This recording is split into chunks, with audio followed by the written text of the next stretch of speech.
No one noticed the cough moving through the stalls at Boston's fire stations in October 1872. It sounded like nothing, a mild flu among the horses that pulled the city's steam pumpers. Within weeks, it wasn't nothing.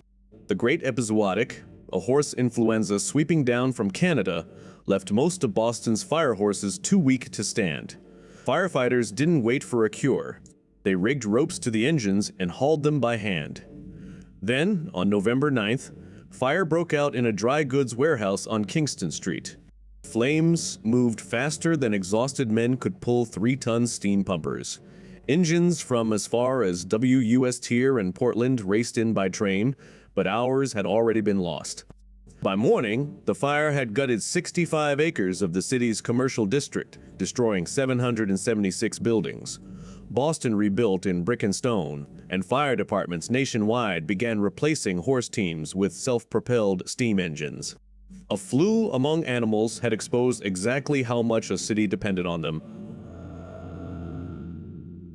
What's the one dependency your city isn't watching right now?